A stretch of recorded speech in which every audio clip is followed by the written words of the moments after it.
Assalamualaikum warahmatullahi wabarakatuh.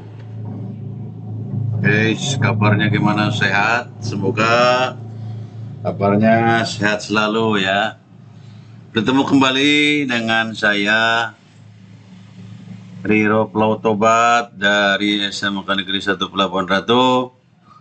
Pada kesempatan yang berbahagia ini, kita coba berdiskusi bagaimana cara menggunakan daftar pasang surut dan daftar arus pasang surut di kapal, baik di dermaga ataupun dalam pelayaran.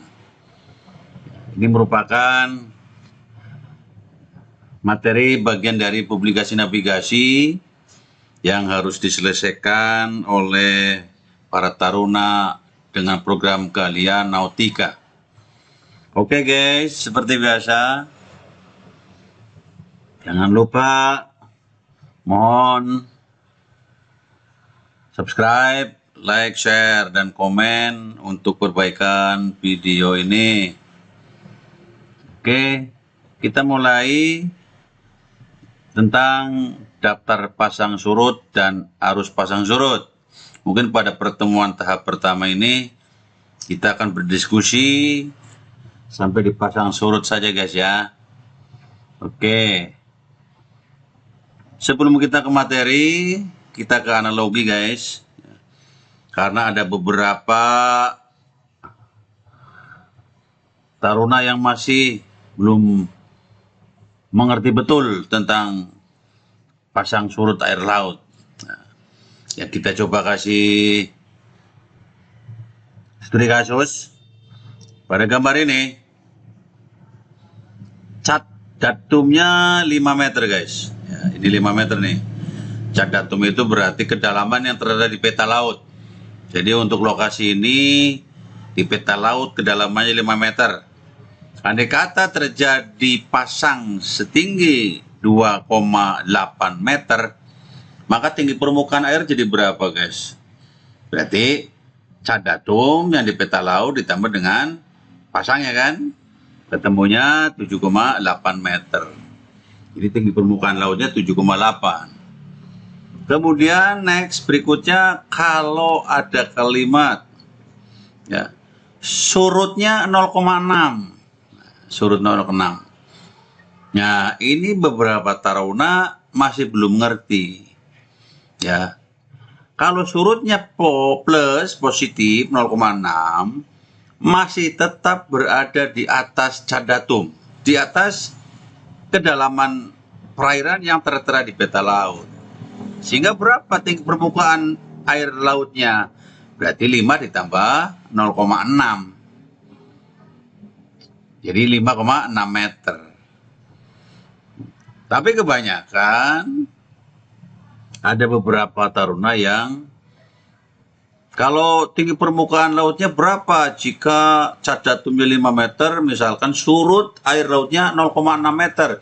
Itu jadi dikurangi seperti soal yang di bawah ini, 4,4 meter.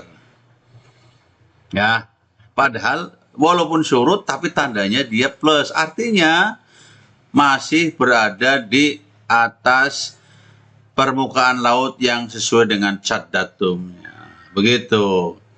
Nah, terus kalau surut di bawah permukaan laut cat datum, ada tanda minnya. Kalau ada tanda surut negatif 0,6, artinya berarti emang surutnya melewati cat datum yang tertera di peta laut. Berarti berapa tinggi permukaan sekarang ya? 4,4 guys. Gitu kan? 5 dikurangi. Tapi ada kata surut tapi tandanya masih plus, artinya surutnya air laut itu masih di atas permukaan air. Atau ada yang bicara 0 permukaan air, ada yang berbicara sesuai dengan cat datumnya yang di peta laut, kira-kira seperti itu. Oke guys, ya jelas ya. Perhatikan nanti di soal-soal yang akan ditemui oleh Anda bagaimana menyikapinya. Oke, ini sekedar penyebab pasang air surut dan pasang naik dan pasang surut ada oleh gravitasi bulan ya. nanti bisa akses sendiri. Ya, ini daftar ini disediakan oleh Dinas Hidrooceanografi Angkatan Laut Jakarta.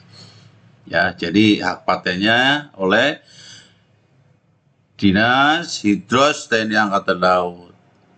Kebetulan pada kali ini kita kasih yang tahun 2017 guys, karena ingat harus update ya. Kebetulan sekarang 2027, tapi saya ambil contoh yang 2017. Ya, yang pertama ini adalah daftar pasang surut guys. Ya, yang sebelahnya ini daftar arus. Awas, ada arus, ada pasang surut saja. Kenapa kok ada arus? Karena ada pasang surut, pasti ada gerakan air. Ya kan? Apalagi tadi di depan dipengaruhi oleh gravitasi bulan. Maka kepergerakan air itu berarti ada gerakan arus. Nah, pada salah satu buku tentang publikasi navigasi, ini saya rasa wajib dimengerti oleh para perwira di kapal. Kenapa sangat penting? Ya. Oke guys, kita mulai ke yang pertama dulu guys. Ya, tide tables atau daftar pasang surut. Ingat guys, harus update ya sesuai dengan waktu Anda menggunakannya. Gitu. Kira-kira intisarinya apa pada daftar pasang surut ini guys? Yang pertama adalah update, tadi saya sudah sampaikan. Ya, kemudian Anda harus membedakan pasang surut dan arus. Tadi di depan sudah saya sampaikan ya. Kemudian pahami catatan, ada notnya ada nanti di awal buku. Ada catatan. Kemudian waktu yang digunakan adalah time zone. Kemudian daftar isinya Anda pahami, dilihat gitu. Nah, kira-kira ini catatannya guys. Yang penting apa? Yang penting pada pasang surut waktu yang digunakan standar time, waktu tolok guys. Ya, waktu tolok Anda pasti ingat waktu Indonesia Barat, waktu Indonesia Menengah, Indonesia Tengah, dan waktu Indonesia bagian Timur. Itu waktu tolok namanya guys. Kemudian catatan berikutnya adalah tinggi airnya apa? Dalam meter ya guys. Dalam meter nanti kita lihat di daftarnya. Kemudian kedalaman ditambah ramalan. Jadi kalau pengen tahu kedalaman atau permukaan air hari ini berapa, jam berapa, tanggal berapa, maka caranya kedalaman cap datum ditambah dengan ramalan yang Anda akan prediksi dari daftar pasang surut. Kemudian arti surut tadi sudah disampaikan di depan. Ya, kalau tanda minus artinya berarti sudah di bawah cap datum. Kemudian ada tanda bintang guys, seperti ini. Tanda bintang artinya maksimum. Ya, nih. Nanti di ini ada maksimum tanda bintang. Saya rasa mungkin itu untuk catatannya. Nextnya ini yang standar time guys ini. Ya, waktu Indonesia bagian Barat, Western Indonesian Time, GMT tambah 7. Ini WITA-nya GMT ditambah 8 jam dan WIT-nya GMT ditambah 9. Ya, ini ada batas-batasnya nih. Oke. Ya. Kemudian ini daftar isinya guys. Nanti Anda mau berlayar di mana, silakan tinggal dicari. Ya, ada waktu Indonesia bagian Barat yang ada di daftar ini tahun 2017. Ya, dari Sabang sampai Muara Sungai Barito guys. Kemudian waktu Indonesia bagian tengahnya dari Benoa Bali, Lembar, Kota Baru terus sampai ke Melongwane. Indonesia Timur dari Purburu sampai ke Jayapura.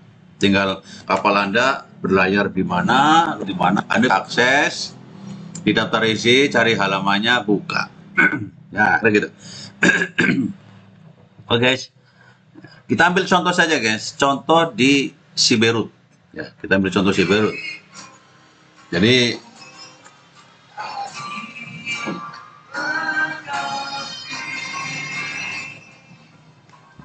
kita ambil contoh di Siberut.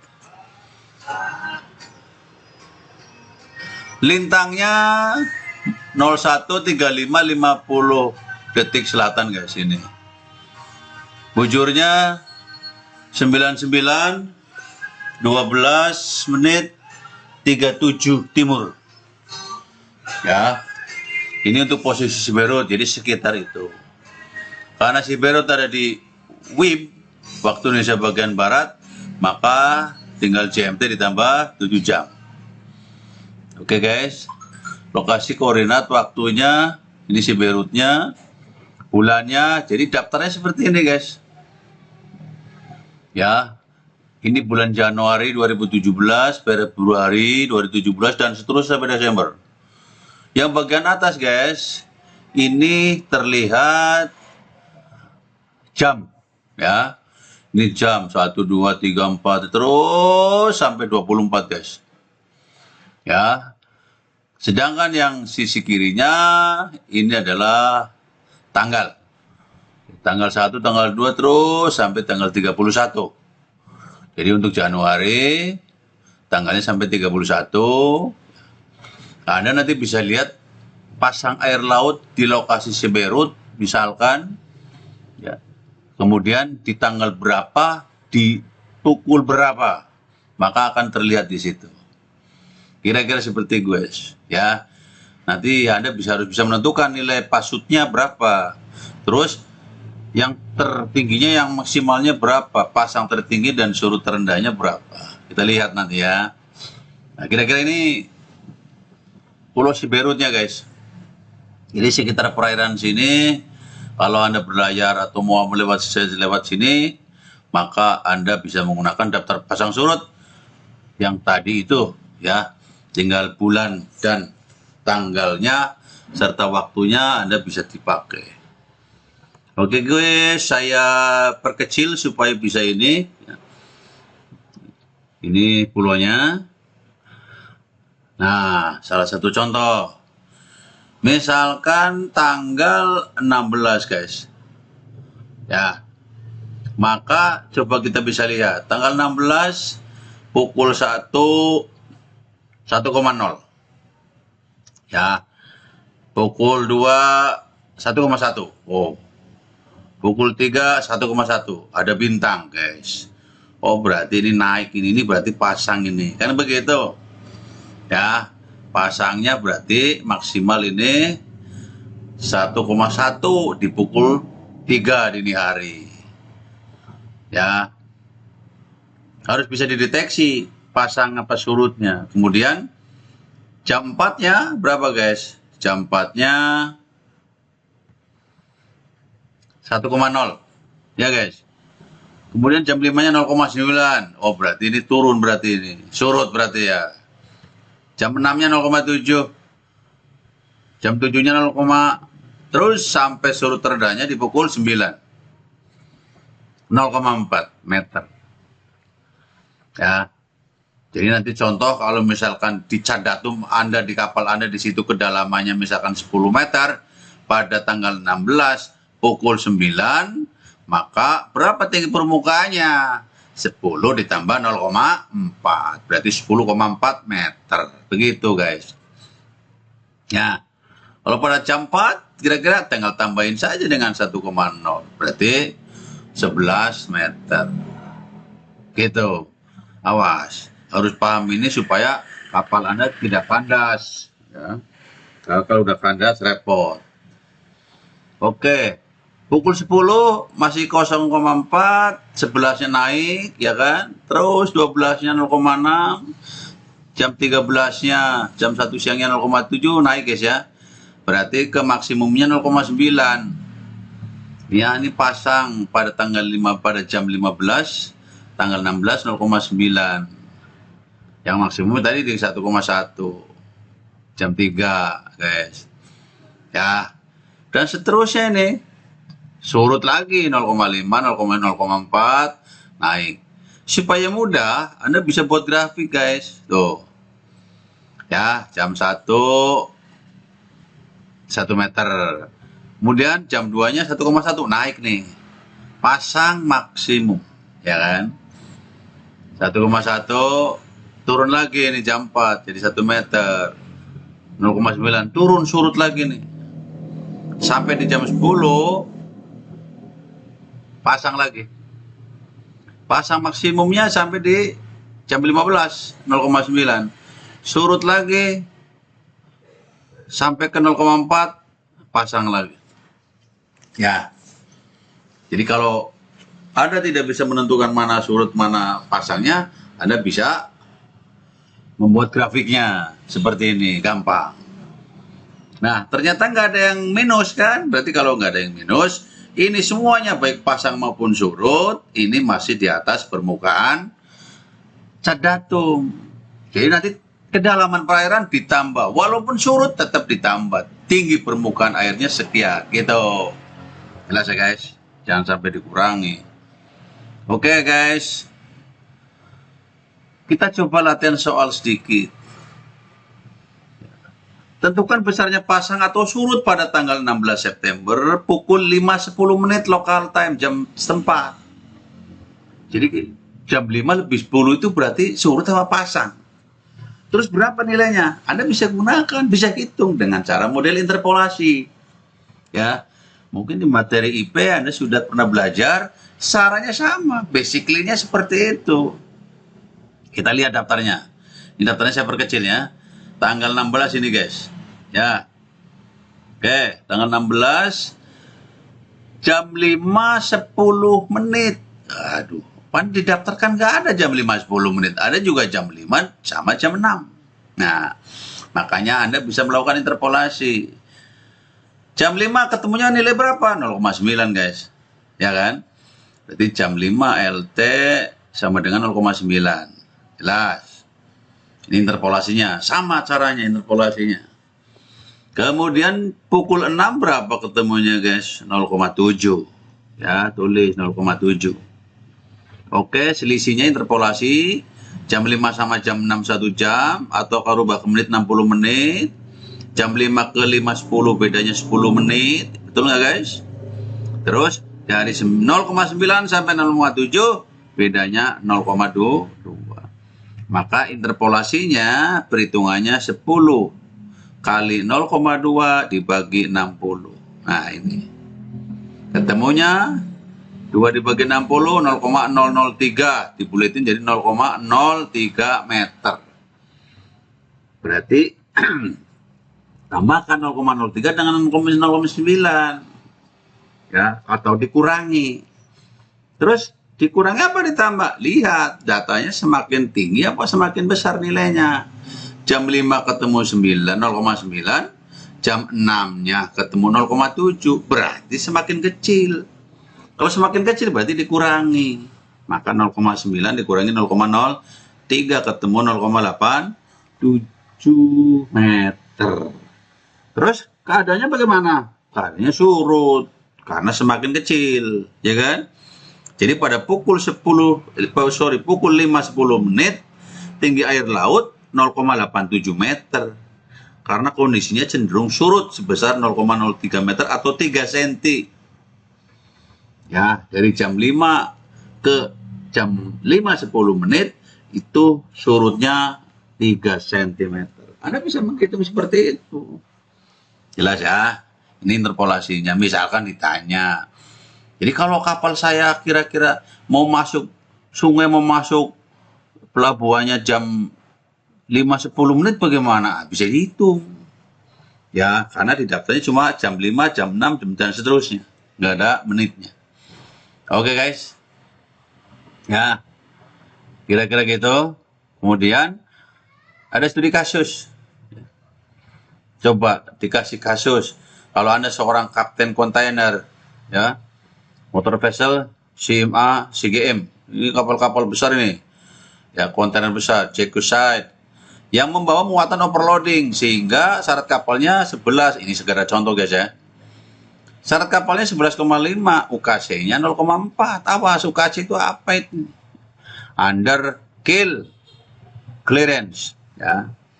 Jadi jarak aman dari lunas kapal di bawah itu ke dasar perairan. Itu biasanya 10% dari strap kapal.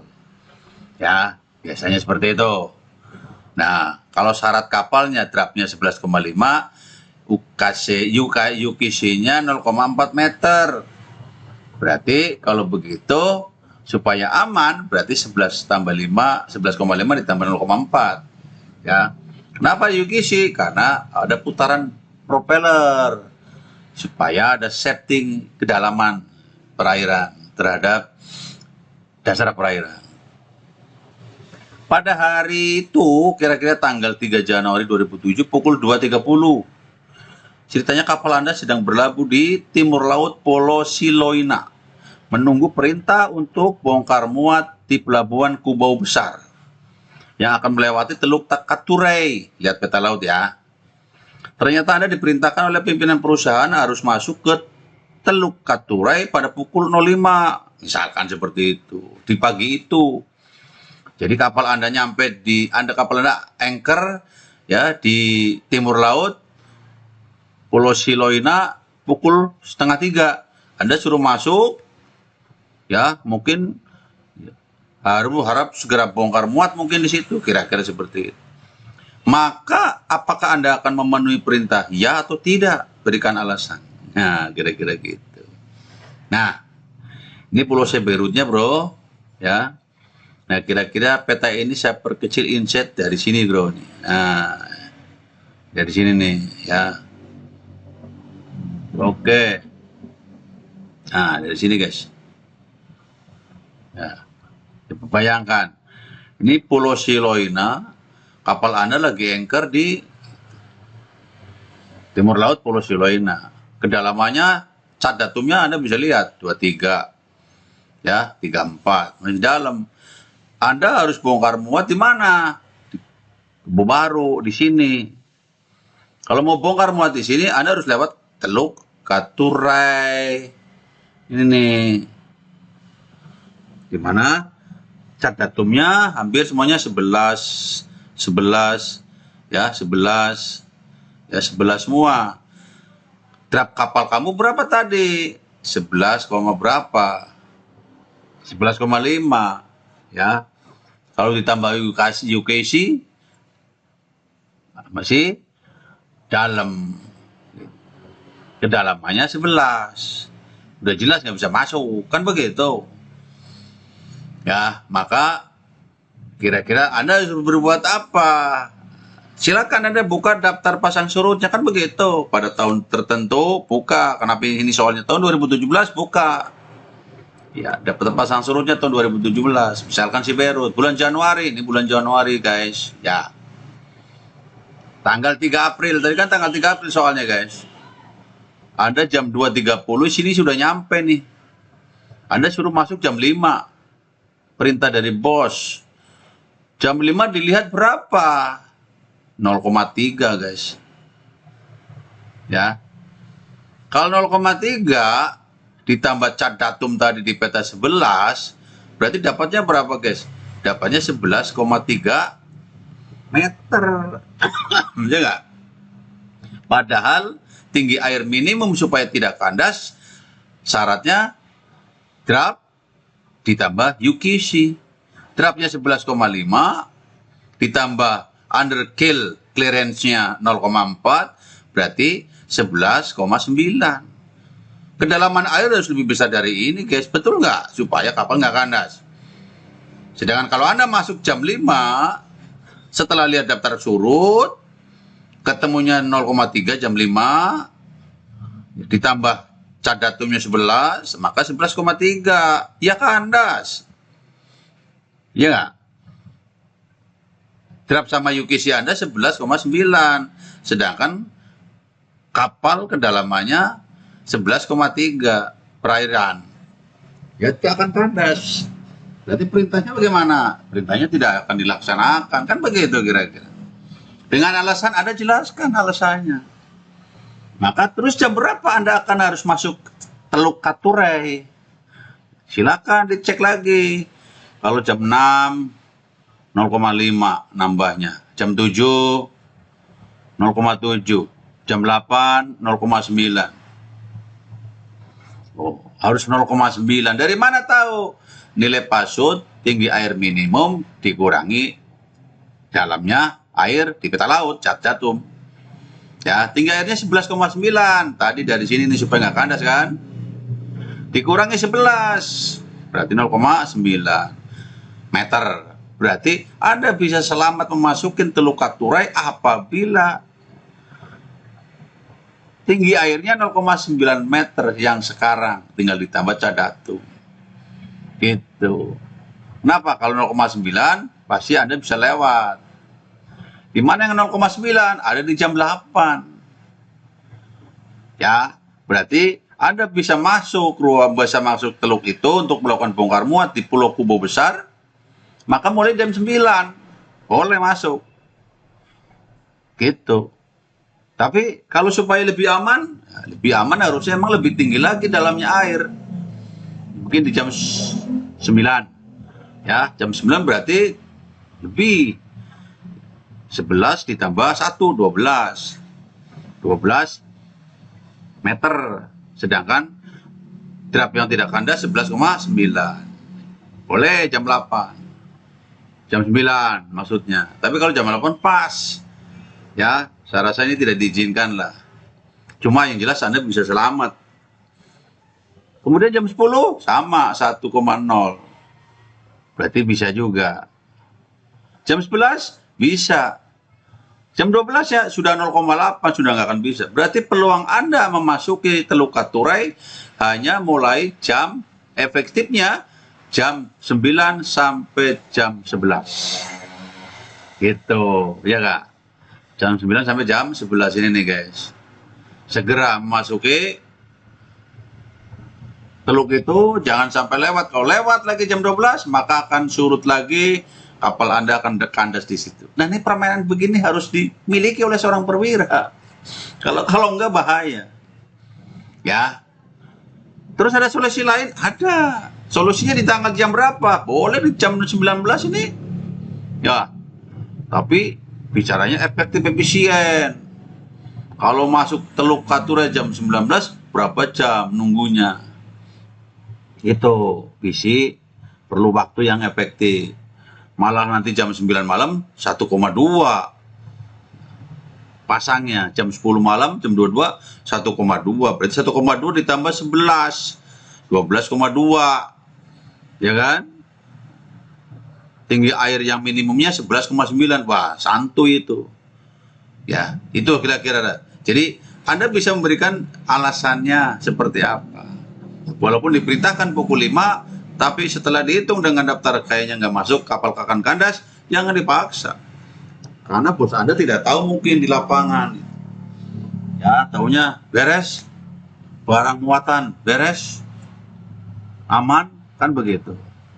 Kira-kira seperti ini studi kasus contohnya guys. Ya, jadi sangat besar manfaatnya daftar palang surut bagi seorang perwira di kapal. Ya. Ya, oke, ini latihan soal saja. Tentukan besarnya. Nah, ini latihan soal. Ada 4 latihan soal. Tuh, supaya Anda praktek langsung dengan kasus-kasus yang ada. Ya, ada 5 soal ternyata. Gitu. Oke guys, itu saja mungkin diskusi kita tentang penerapan daftar pasang surut di kapal, baik kapal di pelabuhan maupun di laut dalam pelayaran. Kira-kira seperti itu. Mohon maaf kalau ada kekurangan-kekurangan. Jangan lupa seperti biasa ya, subscribe-nya, like, share, komennya. Saya akhiri. Assalamualaikum warahmatullahi wabarakatuh.